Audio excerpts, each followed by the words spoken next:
ষষ্ঠ উপজেলা পরিষদ নির্বাচনের প্রথম ধাপে দেশের 139টি উপজেলায় ভোট গ্রহণের কার্যক্রম সম্পন্ন হয়েছে।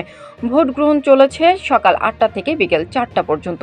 প্রথম ধাপের এই ভোট গ্রহণে দেশের বিভিন্ন জায়গায় কিছু অপ্রীতিকর ঘটনা ঘটেছে।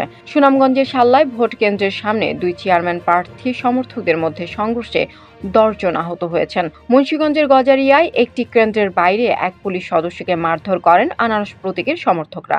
এই ঘটনার ছবি তোলায় চেয়ারম্যান ও তার লোকজন ক্ষিপ্ত হয়ে এক সাংবাদিকের মোবাইল ফোন কেড়ে নিয়ে মারধর করে আহত করে।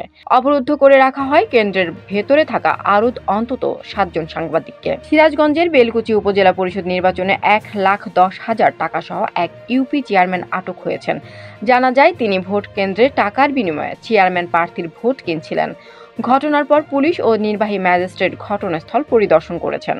ব্যালট পেপারে জোর করে সিল মারার অভিযোগে খাগড়াছড়ির লক্ষ্মীছড়ি উপজেলার এক ভোট কেন্দ্রে ভোট গ্রহণ সাময়িক স্থগিত করা হয়েছে। এছাড়া অন্য এক ভোট কেন্দ্রে প্রকাশ্যে অস্ত্র দেখিয়ে ভোট দিতে বাধা দেওয়ার অভিযোগ করেছেন নারী ভাইস চেয়ারম্যান প্রার্থী অয়ক্রুইপ্রু মার্মা। চাঁপাইনবাবগঞ্জের ভোলাহাট উপজেলার একটি কেন্দ্রে ভোট দিতে যাওয়ার আগে দুই পক্ষের সংঘর্ষে আহত হয়েছেন অন্তত 4 জন। ব্রাহ্মণবাড়িয়ার নাসিরনগরে কেন্দ্রে প্রবেশ করে জাল নোট দিতে চাইলে পোলিং অফিসার বাধা দেওয়ায় ভাইস চেয়ারম্যান প্রার্থীর সমর্থকরা পোলিং অফিসারকে মারধর করেন। পরে পুলিশ এসে পরিস্থিতি নিয়ন্ত্রণে আনে। বগুড়ার গাবতলীতে এজেন্টের কাছ থেকে ব্যালট পেপার কেড়ে সিল মারার ঘটনা ঘটেছে। এ ঘটনায় 2 সহকারী প্রিজাইডিং অফিসারকে দায়িত্ব থেকে অব্যাহতি দেওয়া হয়েছে, তবে এ ঘটনায় কাউকে আটক করা হয়নি।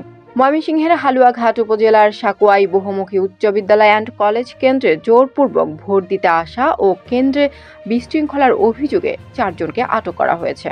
মাদারীপুর সদর উপজেলা কেন্দ্রে 2 চেয়ারম্যান প্রার্থীর সমর্থকদের মধ্যে সংঘর্ষে 10 জন আহত হয়েছেন বলে জানা গেছে। অবশ্য পুলিশের পক্ষ থেকে 8 জন আহত হওয়ার কথা জানানো হয়েছে।